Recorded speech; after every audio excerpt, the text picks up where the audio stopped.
பிரியமானவர்களே, ஆண்டவரும் அருமை இரட்சகருமா இருக்கிற இயேசு கிறிஸ்துவின் இனிய நாமத்தினாலே இந்த காலை வேளையிலே உங்களை நான் வாழ்த்துகிறேன். இந்த நாள் முழுவதுமாக நீங்கள் செய்கிற எல்லா காரியத்திலையும் கர்த்தருடைய கரம் உங்களோடு கூட இருந்து உங்களுக்கு ஜெயத்தை கொடுப்பதாக. அன்பானவர்களே, வசனத்தை வாசிப்போம்.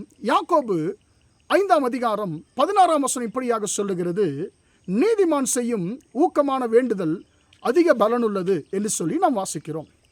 அன்பானவர்களே, இதற்கு அடுத்த வசனங்களில் நாம் பார்க்கும் பொழுது 17, 18 அந்த வசனங்களை வாசிக்கும் பொழுது எனக்கு அன்பானவர்களே, நாம் ஒரு காரியம் 2 விதமான ஜபங்களை குறித்து இங்கே நாம் வாசிக்க முடியும்.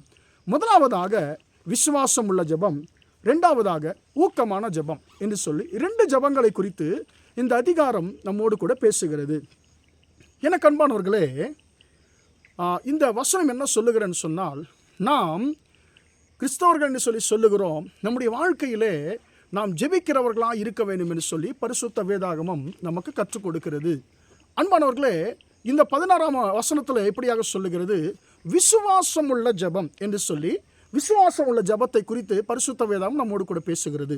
இந்த விசுவாசம் உள்ள ஜபம் என்ன செய்யுமாம்? விசுவாசம் உள்ள ஜபம் பிணியாளிகளை ரட்சிக்கும் என்று சொல்லி வசனம் சொல்லுகிறது.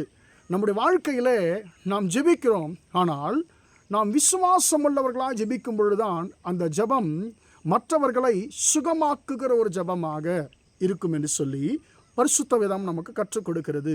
எனக்கு அன்பானவர்களே, அடுத்தபடியாக நாம் பார்க்கும் பொழுது ஊக்கமான ஜபம், நீதிமான் செய்யும் ஊக்கமான வேண்டுதல் அதிக பலன் உள்ளது என்று சொல்லி வசனம் சொல்லுகிறது. எனக்கு அன்பானவர்களே, நாம் எப்படியாக நாம் ஜெபிக்கணும்னு கேட்டால், ஏதோ பேரளவில் நாம் ஜெபிக்கிறவர்களாக இல்லாமல் நாம் ஊக்கமாய் ஜெபிக்கிறவர்களாய் நாம் இருக்க வேண்டும் என்று சொல்லி பரிசுத்த வேதம் நமக்கு கற்றுக் கொடுக்கிறது. இதற்கு உதாரணமாக எலியா என்கிற மனுஷனை குறித்து 17ஆம் அதிகாரம் 17ஆம் வசனமும் 18ஆம் வசனம் நம்மோடு கூட பேசுகிறது. எலியா என்பவன் நம்மை போல பாடுள்ள மனுஷனாய் இருந்து மழை பெய்யாதபடிக்கு அவன் கருத்தாய் அவன் ஜெபித்து வேண்டிக் கொண்டான். அப்பொழுது மழை பெய்யலை. மீண்டுமாக மழை பெய்ய வேண்டும் என்று சொல்லி கருத்தாய் ஜெபித்தான். அப்பொழுது மழை பொழிந்தது, பூமியும் தன் பலனை தந்தது என்று சொல்லி நாம் வாசிக்கிறோம். அன்பானவர்களே, நம்முடைய வாழ்க்கையிலே நாம் ஆசீர்வாதங்களை விரும்புகிற ஆசீர்வாதங்களை பெற்றுக்கொள்ள வேண்டும் என்று சொன்னால் நம்முடைய வாழ்க்கையில் காணப்பட வேண்டியது வெறும் ஜபம் அல்ல, ஊக்கமான ஜபம், சின்சியர் பிரேயர். அன்பானவர்களே, ஊக்கமான ஜபம் நம்முடைய வாழ்க்கையில் இருக்கும் என்று சொன்னால், அன்பானவர்கள், அந்த ஊக்கமான ஜபத்தினாலே நாம் அநேக நன்மைகளை பெற்றுக்கொள்ள முடியும் என்று சொல்லி வேதம் சொல்லுகிறது. எலியா ஒரு சாதாரணமான ஒரு மனுஷன். அவர் என்ன சொன்னார்? அவருடைய குறிக்கோள் என்ன?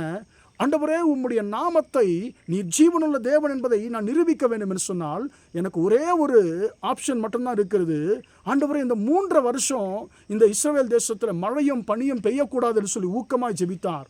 கர்த்தர் அந்த ஊக்கமான ஜபத்தை கேட்டு 3.5 வருஷம் பனியும் மழையும் பெய்யலை. ஏனென்று சொன்னால் எனக்கு அன்பானவர்களே, முழு இஸ்ரவேல் தேசமும் கர்த்தரை விட்டு வழி விலகி அவர்கள் வேறு தெய்வங்களை சேவித்து கொண்டிருந்தார்கள்.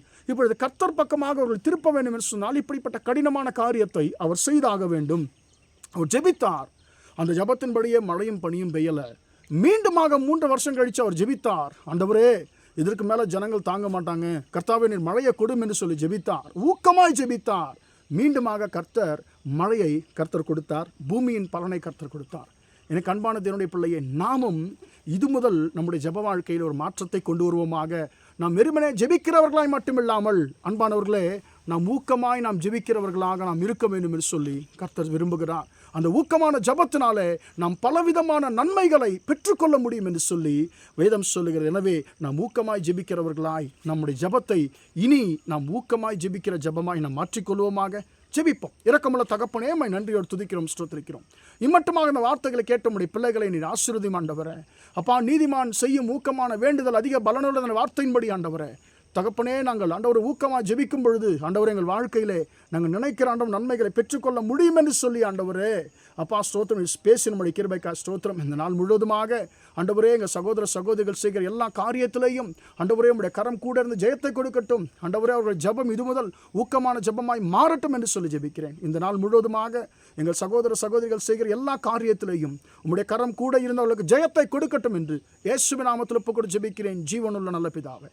ஆமென், ஆமென். பிரியமானவர்களே, கர்த்தர் உங்களை ஆசீர்வதிப்பார். Praise the Lord, praise the Lord.